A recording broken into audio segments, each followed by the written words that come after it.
Okay, Andretti is moving. Oh, get out of the way. Don't race to the yellow now. Look at this, right in front of the leader. And Bill Elliott gets a lap back, and okay, now Casey, you can move. Yikes. But he has lost a lap. John Andretti, the 43 Cheerios car, did not lose a lap. But some pretty serious damage as the 7 car looks like. Yeah, that's pretty serious. Yes, it is. Both right side tires are flat. It's been a lousy weekend for John Andretti. Fastest car in Friday practice, got up out of the groove in his qualifying lap. A lot of damage in the left front as well. And that's why. I see. Turned sideways right in front of John Andretti, and they kind of got hooked together. Nice job, Brett Bodine and Ward Burton to get stopped.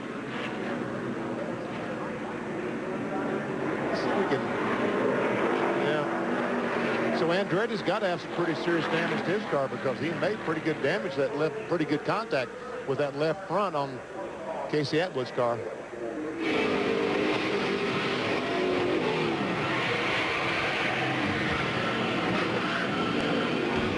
Wow. John Andretti and Casey Atwood bring out caution number 5.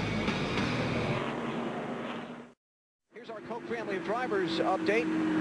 Pretty good day for a lot of them so far. You see 3rd, 4th, 5th, 9th, 14th. Kyle Petty, great run for him, and Dale Jarrett 19th. He's moved up from 33rd to 19th. And a couple of others have had their struggles. Bill Elliott, in particular, had that problem that kept him on pit road. He's now 12 laps down, back in 38th place. We'll keep an eye on this track surface issue. What actually is going on with the racetrack has been debated back and forth all weekend. Normally, it's just rubber and debris. Normally, it's not the racetrack or the asphalt actually coming up. But that's a problem. It does turn into a one-groove racetrack because of all the debris right outside the groove. Well, we'll keep an eye on it and monitor as the race progresses.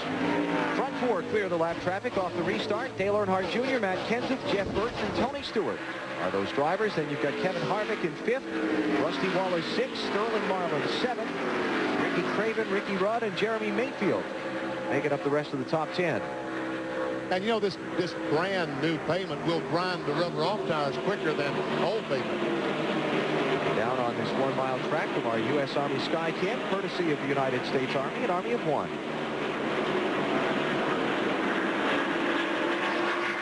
Yeah, Benny, as the race goes on, you'll see the racetrack actually where they're running becomes lighter. And it's pulling that out of the track.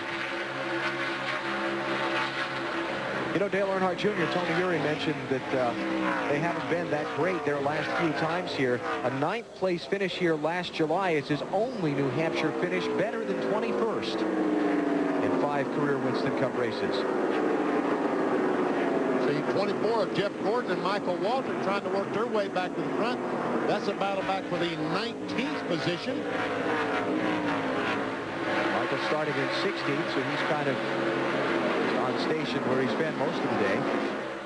Battle for 3rd. Tony Stewart trying to get in that position off turn 4. Could not quite get it.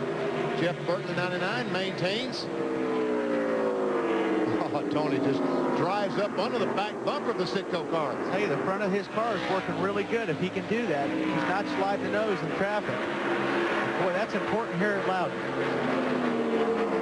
Jeff Burton came up here and ran the NASCAR Busch Series race on Mother's Day weekend, looking for some information that might help him when he came back here. Burton's got 4 wins here in New Hampshire, but kind of struggled here the last couple of times. Well, he got a tough break when he came up here for the Busch race. He blew up on the 4th lap, so all he able to run was the practice. Hey, Dave, what's happening with the 99? They got problems? Well, Benny, I was just going to tell you that race that they ran here and dropped out early, as you said, they still got valuable information. In fact, when they didn't do well after qualifying here this weekend, they went back to the setups they got there. So even though they dropped out of the race early, they got lots of practice in that Busch race. See Kevin Harvick over in turn 2? Yeah, he's trying that apron. Like, I guess that wouldn't be called the apron now, would it? Well, no, he was below the new yellow line. Okay, and that was the apron. You were right. He's down on the apron. I think we'll call it the infield. There you go. There you go.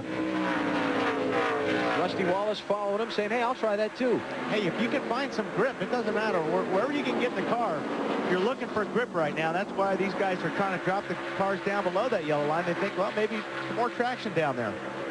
This is 5th and 6th place we're looking at, and you see the gap up to leader Dale Earnhardt Jr.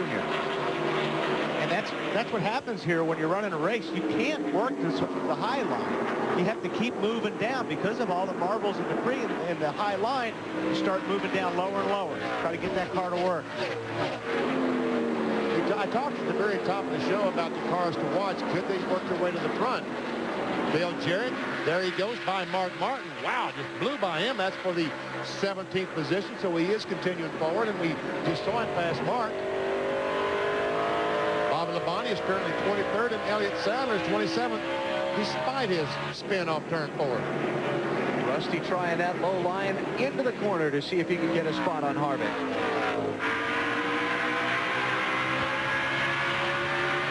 Not so fast. Yeah, usually when you're down on the bottom, trying to come off the corner on the bottom, just bind the car up a little bit. Just don't have what you need to maintain the same with the car you're trying to pass. So you really got to get beside them. As you're getting into the corner, you try to run with them down the straightaway side by side. Third of the way in is approaching quickly in the New England 300, presented by Stacker 2. Dale Earnhardt Jr. has made a charge up through the field from 28th starting spot to lead. At the New Hampshire International Speedway, we've run 93 laps. It's Dale Earnhardt Jr. continuing to lead. We've had a few cautions, some interesting pit strategy, but the race roars along. Let's take you through the field and begin with the race leader, Dale Earnhardt Jr. Dale Earnhardt Jr. running very well out on the racetrack. Very consistent laps. He's taking a different line. He'll try to go into the corner just a little bit high as he can get away with. And in the middle, he's using the go slower to go fast theory. He's almost stopping in the middle of the corner. He says it makes him go faster off the corner. To Bill Weber. Well, it's been an interesting day for Matt Kenseth. We talked to his crew chief, Robbie Reiser. He's been involved in a couple of on-track incidents. Nothing by his own fault, just wrong place, right time.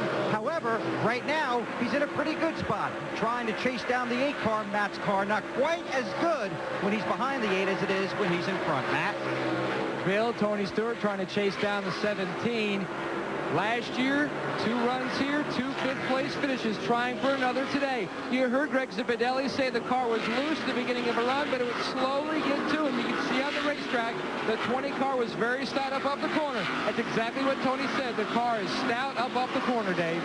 Matt, we heard from crew chief Frankie Stoddard that Jeff, he's not happy with the car because he's not in the lead yet. Jeff reported in about lap 75 that he was loose in and tight in the center of the corner. Now, Kevin Harvick wants to win this week, so his car owner, Richard Childress, can get victory lane right. Problem 1, Richard wanted more burnouts, but Kevin ran out of fuel. Problem 2, he wanted to get doused with orange juice, but it ruined his cell phone. Problem 3, he lost his favorite space pen, popping the champagne cork, because it wouldn't work either. Bill.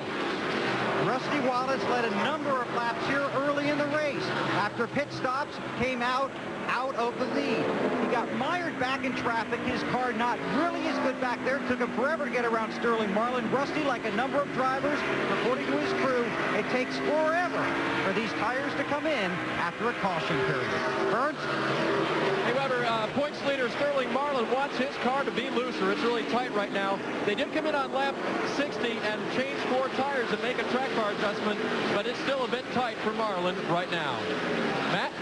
Okay, Ricky Craven runs in the 8th position. The Mainer had one radio problem. They had to switch to the backup radio. Under their pit stop, they made an air pressure adjustment in both right side tires. But Ricky Craven will tell you, running here at New Hampshire is special. He has one top 5 finish. He says, like any athlete, when you go to your home stadium, you have an advantage. Psychologically, he has one here.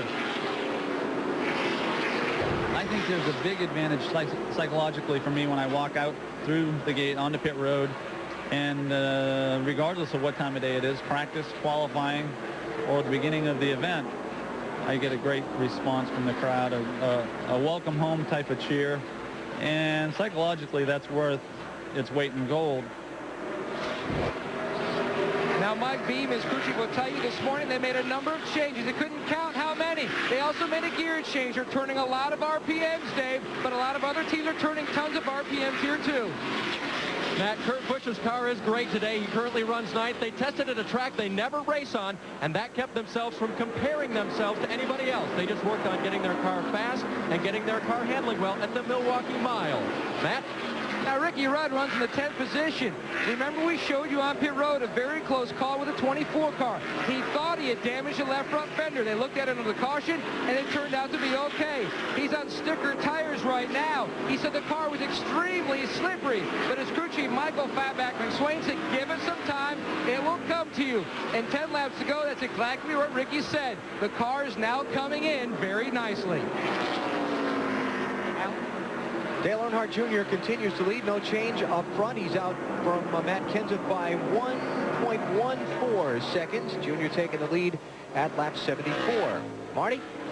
A good run for Jeremy Mayfield up in the 11th position. He had the contact on the racetrack earlier. That doesn't seem to be bothering him at all. He's just a little bit loose right now, but they think that the car will tighten up the longer he runs. In Jeremy's last 7 races, he has had 5 finishes of 34th or worse. The motto today, just finish, baby. Jimmy Spencer started 34th. He's up to 12th. He took 2 tires. It is working very well for Spencer out on the racetrack right now. He is very happy with the car. They expect no changes the next time they come in. How about the run for Stacy Compton? Yes, that was the same Stacy Compton in the Busch Series race last night in St. Louis. Got to bed at 3 a.m. He's doing just fine. 4 tires on that last stop, or rather 2 tires on that last stop. A little bit tight, and then he gets a little bit looser the longer he runs. And behind him, the great run for Kyle Petty. Started 37th. He is up to 14th. We told you the Petty cars are good. They have had no top 10s this year on this 45 team. They're hoping they're for their first one today. Dave. Marty, Jimmy Johnson. Oh, Kyle's into the wall. And he just got out of the groove like we've seen, Benny. And as soon as you get out of the groove, it's just like hitting ice. Caution flag is out. And that's exactly what happened. He got outside the groove about 2 feet, and it would not turn at all. Man, what a bad break. Just finished saying what a great run he was having. 6th caution flag of the race, just past 1/3 distance. It looks like you have no margin for error. Well, and there's nothing you can do when you get in it. You just get off the throttle. You can't hit the brake, because if you hit the brake, that'll make it worse. So you're just kind of backpedaling a little bit. We'll watch again what happens to Kyle, but there's just nothing the driver can do except wait it out. Here he gets high, he gets up in those marbles. Now he's just getting off the throttle. He's trying to turn it, but there's just no way. When those hot Goodyears get all that dirt and rubber on it, you're along for the ride. One thing we know, with track conditions being what they are, track position is king. For Rusty Wallace to take 2 tires, It's track position is king. you know it's serious. Wallace and Stewart here racing for 2nd behind Jerry Nadeau. Oh, here goes Stewart. He's on the inside. Is Rusty out of the groove? Looks like he might have been for a little bit. Losing 1, 2, maybe 3 spots. He's going to lose, I think, more than 3. Oh, they're ganging up on the inside. He said, my teammate let me in. Yeah, right. Wrong. Ooh, just having to squeeze that gas so gently. And Rusty looks like he needed to shift gears off turn 4. He's bogged down so much. Schrader goes by. Uh-oh, Rusty is above that white line. Those Got a white flat. dots. He's got a flat. Oh, I got you, Bill. That's what his problem is, a flat tire. Rusty Wallace led 59 laps I don't earlier see in this any one. flat. Sometimes that's how it feels. When you get in this marbles, it feels like you have a flat tire. And he can't get to the inside. He wants to come down.